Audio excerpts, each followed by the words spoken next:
Hello, folks. My name is Girish Bali, your host for Back to Basics, another Back to Basics for another week. Today, we are going to be talking about business coaching and what it takes to be a coach when it comes to business. Yes, it is definitely tough. The opportunities are there, things are there in the world. But how do you get there to that goal, whatever that goal is? It could be a 10,000 goal, it could be $1 million goal. Whatever your goal is, this coach can help you. Any of these business coaches, and I'm not saying that she's the one for you. Just try to understand what do they do, and then try to understand from there. And then we'll ask detailed questions about that. And Tamara is Tamara is a guest of my show, and she's an amazing person. I just spoke with her just a few minutes before the recording, and she seems very intelligent and very awesome. And hopefully she'll give us more insight to what this episode is all about. So Tamara, how are you? And thanks for coming to Back to Basics. I'm so excited. It's Tamra. It's got the simple version. Everyone tries to make it fancy, but it's just Tamra, which actually came from The Price is Right, which is really fun. It was a week before I was born, and my mom was like, "Oh, that's the name." So I feel like I was like born into stardom, right? I had that camera name since the beginning. But my heart for you all, as I share, is one, to live up to the expectations of that intro.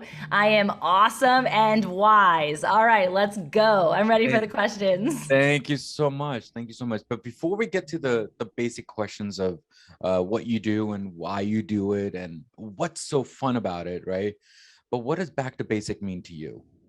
That's a great question. I knew it was coming. Back to basics basically means, for me, at the root and the fundamental piece of every single human, we've got to come back into alignment. So if I was to use that word back to basics, what does it say? What does it mean? What does it speak to me? It's the alignment of who we are and whose we are. It's that mind, body, soul connection.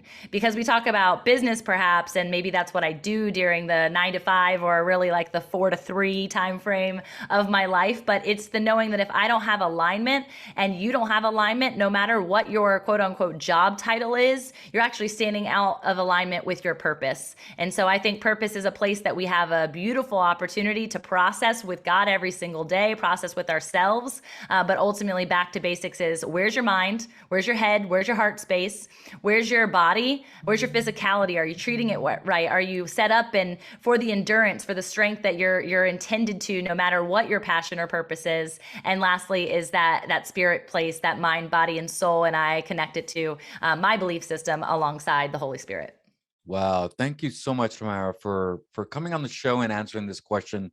It seems like no matter how many times I ask this question to many different people, there are different perspectives when it comes to back to basics, and your perspectives is amazing. And thank you so much for that. So thank you again for coming on the show. So let me ask you this. You are a power girl when it comes to business coaching. And I've seen most of the activities going on LinkedIn and all the postings that you've done. Okay. Where do you get that drive and where do you get that trigger to do what you do? It's a good question as well. I think ultimately it comes from the fact of my crash and burn, which isn't generally where people start, or the vulnerability of people when they ask where the drive comes from. It's usually associated to their why, and their why might be their family or their spouse or their mission, or maybe even it's centered around God, as it should be. But knowing that my drive comes from the fact that I've been in fetal position before. I've been a CEO of 2 companies. I've started 9 companies in the duration of those 2 that were very well to do when it came not only to the financial influx of the business, but the branding and the representation and the location.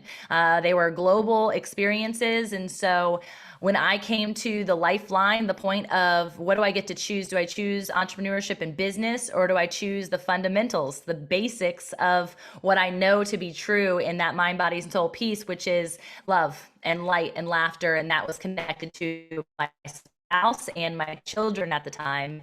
And so when I am driving, right, every single day, driving, not hustling, I don't believe in the hustle. I don't believe in the grind. I don't believe in the busy. That's a cultural mindset that I think is tainting people and leads us to overwhelm. It leads us to the fetal position. It leads us to burnout. And I don't want anyone who is on mission to feel those things. I feel like we can do all of the things, hashtag all the things. We can wear all the hats without doing it in a busy mentality, but instead with intentionality. And so my drive is so that other people never stand in that same place or are curled up in a ball like I was. And so helping people from that identity space first. Who are you before you decide that you're going to go serve anyone when it comes to business? Because if you're not in that space of wholeness, you're not going to be able to serve in the capacity that I know you're destined to do. Wow, awesome. Thank you so much for that.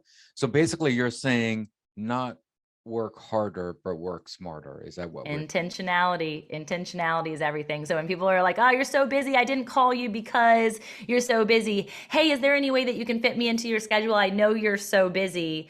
Imagine if my kids felt that way. Mama's always busy. She doesn't have enough time for me.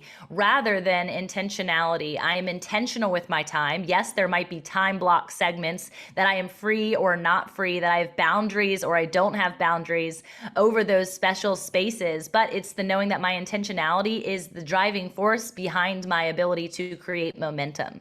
And so I want people to know that I'm intentional with my time. And when they get on that time block, that's a special thing, because that means that I've released that boundary to say that you are a safe person, that you are a good person, that you are somebody that I want in my frame of influence, no different than you as an amazing podcast host. So thank you for this time. Yeah, thank you again, by the way. So let's talk about the coaching side of things and what you do, right? What are the major 3 questions that people ask you? Great. So I would say one of them is, how do you find the time? Which goes back to what I just said, right? Like a lot of people, because of what the American dream has perceived us to do, is that our passion projects should be side hustles. There's that word again. Our passion projects should be the thing that we do when we're not creating or generating money or checking into our 9 to 5 or our corporate structure or the lapel name tag, right? And that's also, I believe, a really stagnant and complacent mentality. Because what if your purpose, what if your passion, what if all the things that you did with your time all went towards the same mission? You don't have to wear, and I'm wearing a hat right now for those who are just listening in and not watching on live LinkedIn.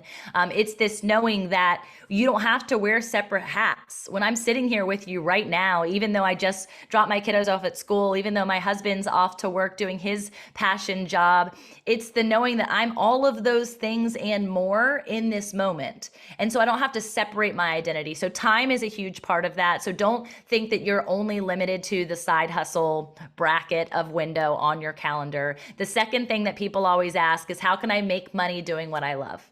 And I believe that it's all rooted to your passions, but it's also rooted towards your pains.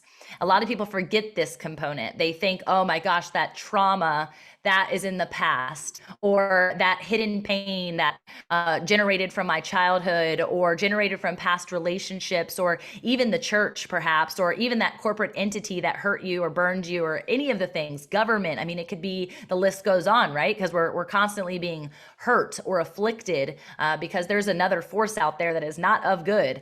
And it's this knowing that you have the ability to actually stand in both the pain and the passion, but the pain is a place that you actually have to heal in order for you to serve out of, right? We don't want to serve out of an open wound. We want to serve out of a healed wound. And so you take the pain and the passion, you figure out where's transformation, because oftentimes if you have a passion, the reason you're passionate about it is because there is something or someone who you've seen affected by something. So if you think of nonprofit workers, and you don't have to start a business on mission just as as a nonprofit. A lot of people think that too. How do I create money, right, out of the thing that I love to do? They think they immediately have to go into service mode, into I will volunteer my time here. But I really believe that you have a unique voice and a unique angle. And I say you to everyone who's listening, because it's true that because you have come out on the other side of that pain, that trauma, that hardship, you have a reason that you are still breathing. And so you make money off of that. You create business, you create volunteer opportunities, you do serve out of that space. But what is so amazing is when you can stand and you can testify and you can be a magnet to the outcome, a magnet to the healing, a magnet to the overcome, people want in. They're bought into your mission because they want the same thing. They want that same story for their own life. And then lastly, so I said time, I said making money off of the thing that you're passionate about. And the third thing that I would say is the most common question is how, right? How do I do it? How do I create all these ideas in my head and actually put them into a framework, put them into momentum, put them into action? You know, God calls us, he calls us out of the boat with intention. He calls the lame man to say first with their mouth, to create a social contract with people. I'm going to do this thing. I'm going to do this hard thing. I'm going to stand up and I'm going to walk, right? And it's that action, that faith that says, I can do this, that actually is the initial precursor for there to be a full-on action and a full-on open door. They say, stand up and walk. And so they do it. And then because of your faith, you are healed. Because you got out of the boat, you are capable of standing on water and saying eye to eye with me, right? I am going to move mountains for you because you have stepped towards the mountain. And so all these hows, you want a blueprint? Sure, we can create that. But you have to recognize that how somebody else is doing it does not mean that that is how you should do it. And that is where like shiny object syndrome, or another one is, you know, the perfectionism that actually stalemates people. They feel like they can't do it because everything has to be perfect, it has to be just right. But what if today, based on your passion, based on your pain, based on your transformation and healing, you just started talking to someone? People think that they have to have a huge stage. They have to have all these listeners. They have to have all these followers to have a successful company. And that's simply not true. You're on stage when you're at a coffee shop with someone. You're on stage when you're at the school with your kiddos and the kids are listening to you. You're on stage in this moment right now on LinkedIn or on a podcast. You don't have to have all of the pieces aligned. All you have to do is take the step towards the first step of alignment, which is you. Are you whole? Are you ready to do this? And then on mission, we will create the business plan. Thank you so much for that. So basically you're saying, follow your passion and make money out of that. That's yeah, come on.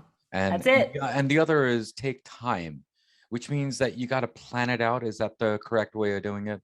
And then but also activate right now. The time is the essence in which you put in the message, right? And so I can just get on live right now. I can go live, which is uncomfortable for a lot of people. They're like, oh, I hate myself on camera, or I don't like the way my voice sounds.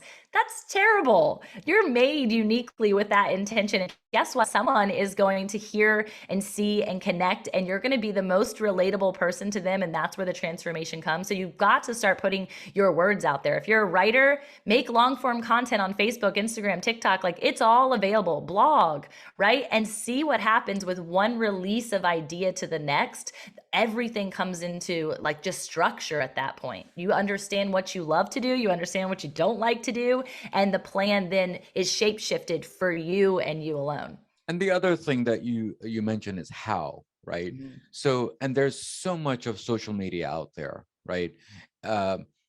Maybe LinkedIn is not for me. Maybe Instagram is not for me. Maybe TikTok is for me. Maybe Snapchat is not for me, right? So what are your thoughts on that? Do I need to know which social media is for me? Or is that the trend? Or do I need to go the social media way? Can I go the basic way, which is organic way? What are your thoughts on that? I think it's both and. I think organic traction is one of the most forgotten methodologies. It's why I love the name of your show. It's why I love what you're doing, is to take people back to those basics, because my business catapulted because I did something very basic. And the very basic thing that I did is I brought together 30 people in person several years ago. I sent them a text message. I called some of them and I said, I see something great in you. And I want to share something that I'm doing. And I would love for you to come. Now, mind you, several years ago, MLMs were really popular. So they probably thought they were coming to a network marketing company. Nothing wrong with network marketing, but that wasn't my shtick at the time. I've done that, been there, done that. And I serve a lot of clients who are in network marketing. It's an amazing agent for growth. But that wasn't what I was doing. They were very interested, but I also affirmed them. I affirmed their greatness and how I wanted to co-create with them. Brought them into this room, did the same exact thing, just affirmed them, called out their greatness, and then I let them in on the secret. The thing that God had been brewing in my heart and really where I wanted to stand in purpose and where I saw myself going. How often, and I said social contract earlier, how often do you actually speak out the big dream? Or do you keep it so contained because what if someone steals my idea? Or what if I don't do it? Then I'm going to feel like a failure because I let the cat out of the bag and now everyone's pointing at me because I didn't stay consistent. I didn't stay disciplined. The social contract, the saying the thing to the one person who's going to help keep you accountable is so necessary. So I did the basic thing. I created community solely from word of mouth out the gate. I didn't have a social presence. I didn't have a podcast. I didn't have all of these other things, but I had friends. I had people that loved me and I had people that I could see I could help cultivate and serve. And so I started with a membership. And from that membership, I started my podcast. And this is the greatest thing about podcasting is you don't have to have an audience to say yes and press play. The audience comes based on your consistency and discipline and based on the message of relatability, right? And so I've grown and grown and grown. I'm now at the top 1% of the 1% of podcasts worldwide when it comes to spirituality, when it comes to business. Those are the two categories that I speak to because I'm so passionate about this concept. And then from there, the social media traction is necessary, right? So I can start sharing, I can start clipping, I can create small messages for people in these other frames of influence, but you don't have to be everywhere. Now, if you Google me and you want to go find Tamra Andress, I'm pretty much in all the places. I do not Snapchat. I've never downloaded that app. I hear too much craziness in there, but I have a couple of TikToks up there on my profile, but I don't love it. That's not where I'm passionate. I'm passionate about sharing and exchanging. And so Instagram, Facebook, and Clubhouse, as well as YouTube for my podcast are my areas of focus and emphasis. You don't have to do it all to have a successful business. You don't have to have 1 million followers to have a successful business. Some of my best clients have 200 to 2,000 followers, and they make more money than the people who have 20 to 50 to 200K. It's because they're serving out of that place of transformation and they know their purpose and they recognize their identity. So think about that. Think about the fact that your clients don't have to come from masses. You just have to serve the one really well and see what transpires and what ripple effect occurs from there. Yeah. Thank you so much for explaining that. So can I speak with my audience 1 second here? So let me explain here. What she made is a great point. What she said is, you have done this before. Why should I do it? Things are out there. But the difference between that same idea that 1 million other people are doing, the only difference is that it's you and it's your product. And how you want to present it, that's one thing. If you remember on season 1, when I actually posted my first episode, and I said to myself, who's going to go and listen to me because I have a podcast? Because there's 1 million of podcasters out there. The difference between the other people and this podcast is my voice, my idea, my mission. So if you follow that, I think that's the goal. And I think I got it, what she's telling me. Is that correct? What are your thoughts on that? Yeah, I definitely agree. I think that we have to remember our individuality is what draws the light, right? And there are other people like you, sure. There's other white people, there's other women, there's other people who like fashion, there's other people who have a voice, there's other people who've gone through sexual trauma, there's other people who near depression and suicide. Like, this isn't new information. Nothing is new under the sun. The tactics have already been done, right? We've already tried it all. And yet, if I don't stand up to speak to those things, all of the people who don't feel like there's anybody else, who does feel like they're in isolation, who does feel completely trapped and alone, they don't get to break free. They don't get to be on mission. And so I think if we're talking about living on purpose and living in passion and making money doing it, we have to make money in order to serve in magnificent ways. The money is not for my bank account. The money is not for my house. The money is not for my cars. Do I have those things? Sure. But it's to help other people be unlocked and transformed so they too can do the same thing and affect generational change to come. And it ultimately starts in your mind, body, soul alignment, in your healing, so that you can stand in the entirety of what the promise is. And the promise is for you to have prosperity. The promise is for you to have abundance.